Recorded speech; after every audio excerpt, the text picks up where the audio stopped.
When we are doing something for external validation, when we're doing something so that the world around us perceives us a certain way, there is not going to be a marker that gets hit inside of us where it says, oh, you've done enough today. Good for you. You can stop now. It's never ending. And so I started this cycle inside of myself where I just would work, and I would be seeking from outside of me that external validation.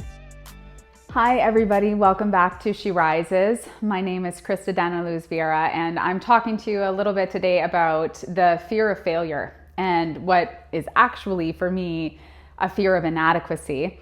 And I'm also going to bring this around to the fear of success and some perfectionism and how having goals can really help us to transcend this. As well as I want to talk to you a little bit about something that's been a powerful shift for me, which is the knowing doing gap. And that's a Bob Proctor concept that I'm going to explain a little bit further on. So to bring this in, I want to talk about how I basically thought I had a fear of failure. And this comes up for me because a lot of women that I know, women that I coach, women that I connect with on a day-to-day basis, many of us go through these days and we are people who have businesses, we're moms, we're spouses, we're, partners, we're out there, we're doing so many different things, wearing so many different hats. And the reason that this is really prevalent for me right now is because many of these women, myself included for a very long time, come home at the end of the day and feel somehow that what we've done is not enough, that we feel like failures at the end of the day, like somehow we missed the mark. And the reality, of course, couldn't be more true. When I look around at women, I am constantly impressed by the things that they're able to achieve, the number of hats that they wear, the people that they serve. So where does this feeling of somehow I'm failing or I'm not enough, where does this even come from? And so this is the inspiration behind this. So this is what I'm going to dive into today. So a little bit about where this came from for me is I remember, a specific moment in time where I decided I wasn't going to go to university anymore. And one of the things that was said to me at that time was when I said I'm not going to continue. I'd done 2 years of university and I said I'm not going to continue. And one of the things that was said to me was, your grandmother is going to be so disappointed in you. And at that particular moment, I had a choice. And the choice was do what I was going to do. And I had this plan that I was going to move out west. I was dating somebody from Alberta at the time. And I thought to myself, I'm going to move out west. Maybe I'll even do some woofing on some farms in BC and pick cherries. I had like all of these visions in my head of what I would do. What I really wanted was to get real life experience. I was tired of sitting in a classroom and learning from books and theorizing about things and not actually having my feet on the ground. And I just really wanted to start living and doing. And so I felt at the time that this departure from school would give me that opportunity. And then these words came that my grandmother would be so disappointed in me for not finishing my post-secondary education. So I had this choice, and this choice was to follow in and finish up and do what I had started and see it through, or I could follow this path of what I had a vision for and what I wanted to do. And I chose to follow my path and do that. But at that moment in time, I had to accept that somebody was going to be somebody I cared about, whose opinion I valued, that I was going to have to accept their disappointment in me, or that I was going to have to accept the fact that they were not going to approve of my life decision, that I was going to let somebody I cared about down. The potential was there. I never actually talked to that person about it, but that seed of an idea was now planted in my head.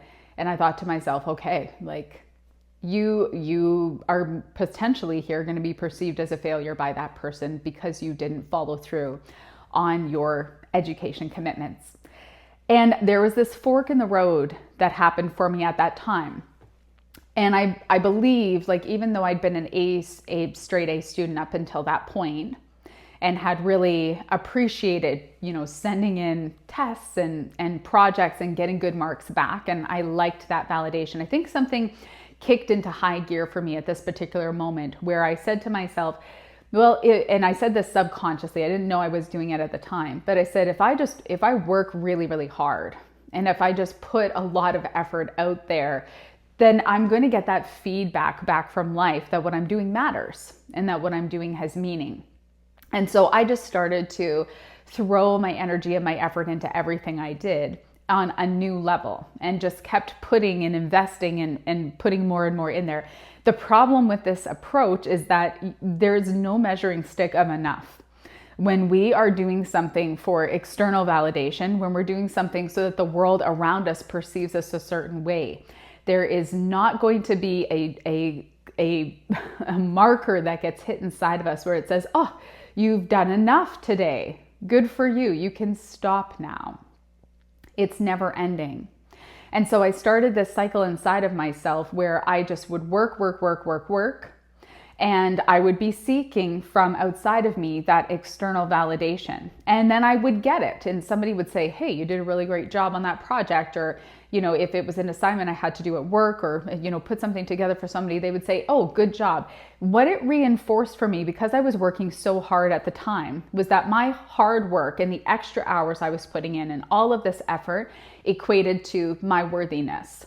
So I started to put these on a spectrum where one equaled the other. If I work harder, if I stay late at work, if I put in all of this extra effort, and then I get that ching of approval from my boss or from my coworkers, it means I did a good job. I guess I should continue to do more of that. And so what it created for me was this feedback loop.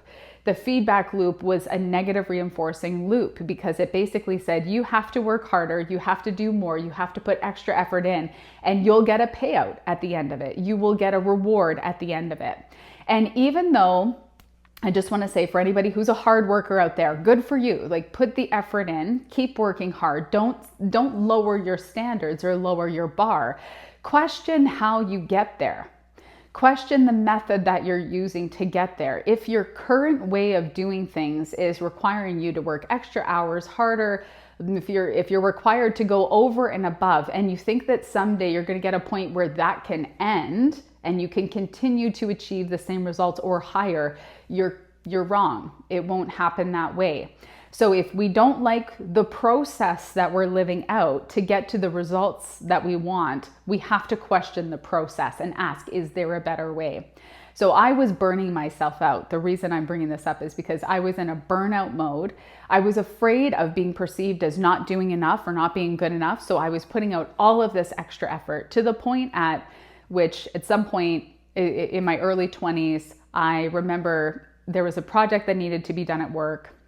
And I was there until about midnight, and it was usually off at 4:30.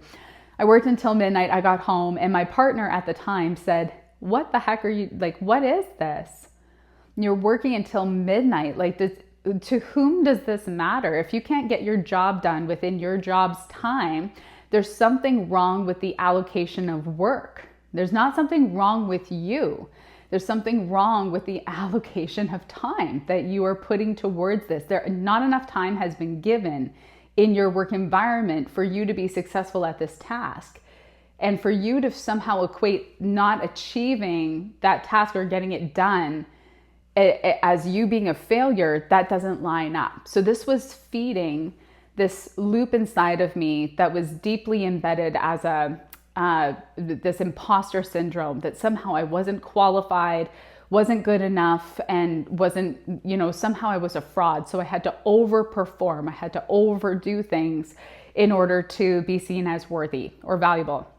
So anyway, all of this to say, it created this feedback loop. The feedback loop many of us might be able to relate to, which is work harder, longer, faster. Get some kind of external validation for the work that's being done, the way the work is being done. That equals, you doing a good job, and you have value, you are worthy. Keep doing this loop. That was what my brain internalized.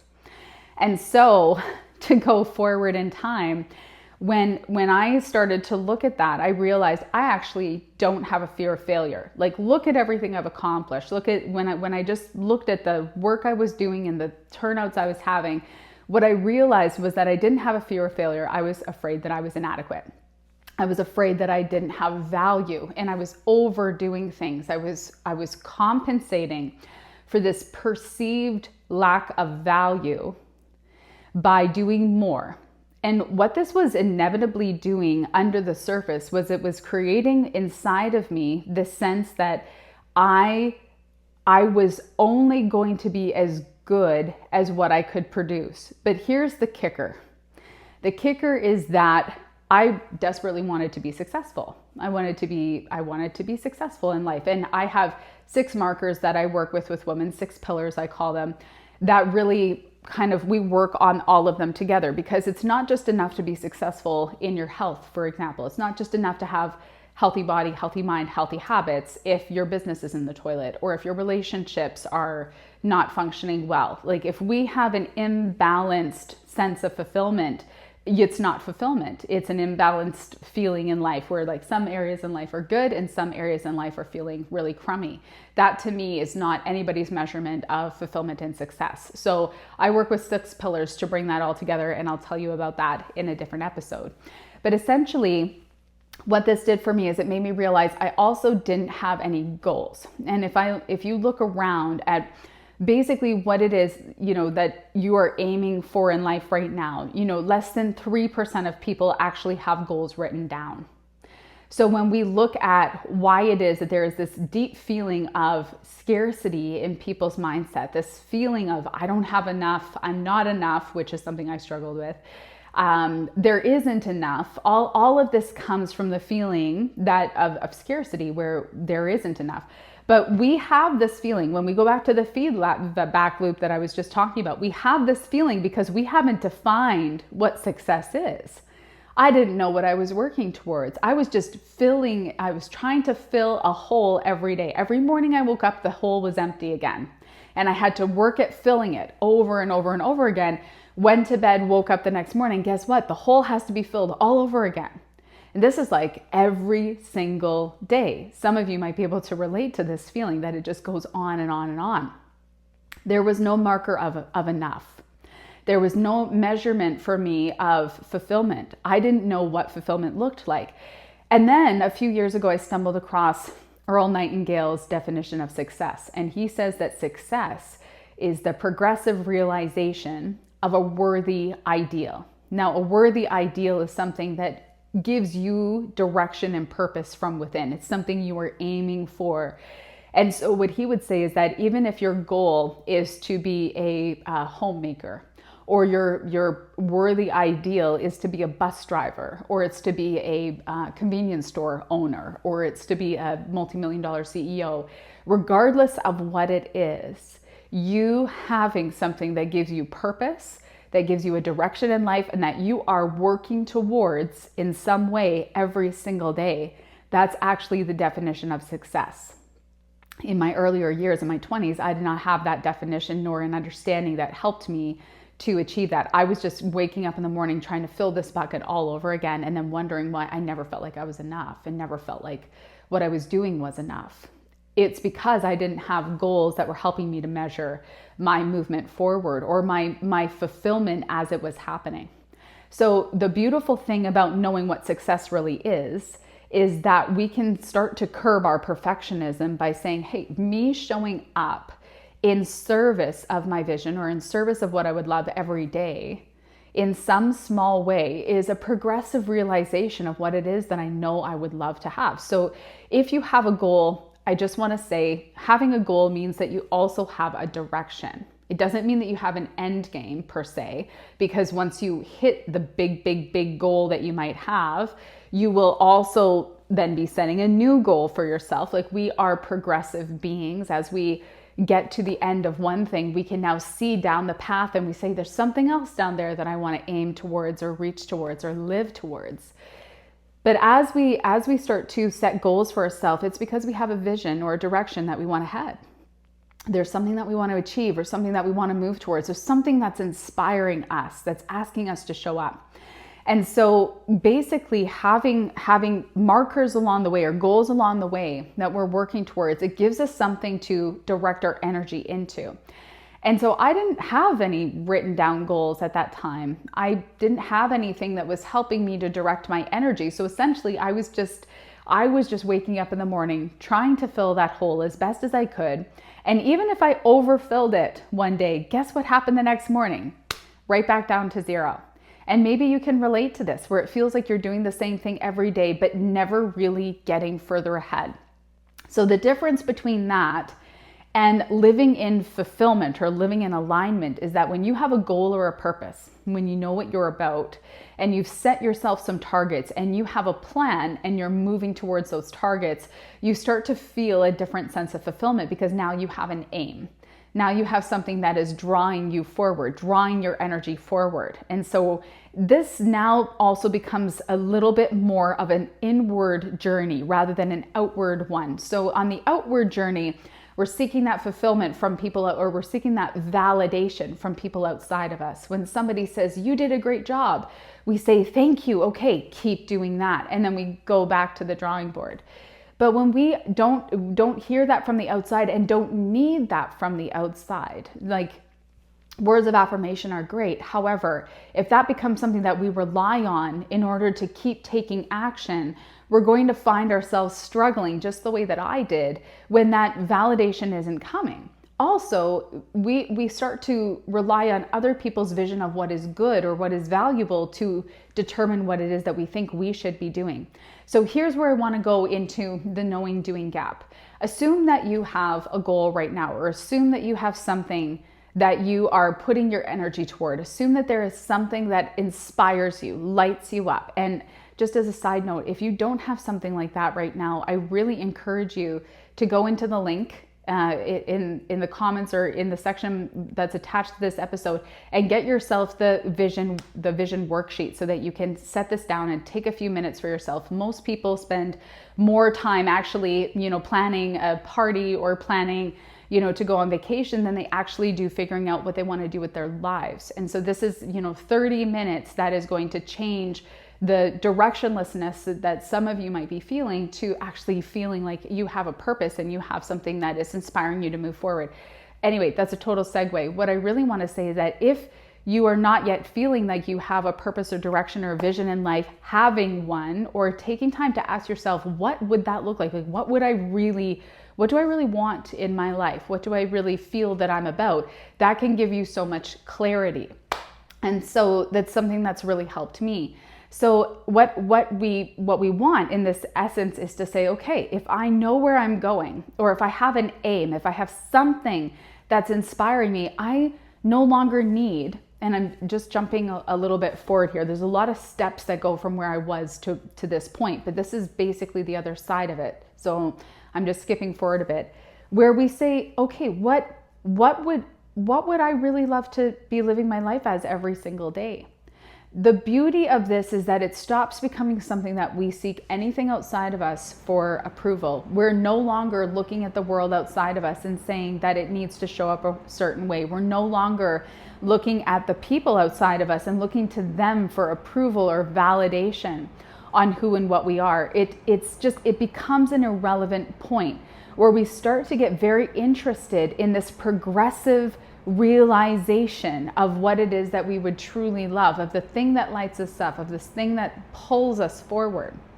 And so if that's something that appeals to you, go download that worksheet that I talked about. But the other aspect of this is that I want to say, when you have something that you know you're aiming for, when you have a goal in mind, or if you have a vision, something that is inspiring you, that's lighting you up, there's something right now that you know to do that you're avoiding doing. And the reason I say that is because there are going to be low-hanging fruit. There's going to be tasks or actions that you can take that you know to do, that you know to take. And then there's going to be actions that you want to take, but you actually will say to yourself, not today. I'm not going to do that today. I'm not even sure that I'm going to do that tomorrow. In fact, I don't know when I'm going to do that. I'm just going to put that on hold for now. That's the most important thing to notice. When you notice the part of you that says, I know what to do, and then comes up with an excuse or a reason or a justification why not to do it, now you're meeting something really interesting in yourself. And this is the part of you that is keeping you safe. This is the part of you that is maybe afraid of fear, maybe afraid of success, maybe just wanting to stay comfortable. That part of you is not your friend. And not in this instance. If you're, running through a forest being chased by a bear, it is definitely your friend.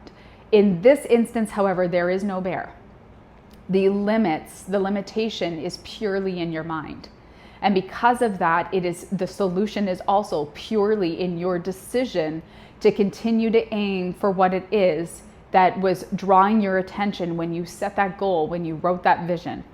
So this is where we really meet ourselves. So Bob Proctor calls this the knowing doing gap. What he would say is that there is a gap between what you know to do and what you're actually doing.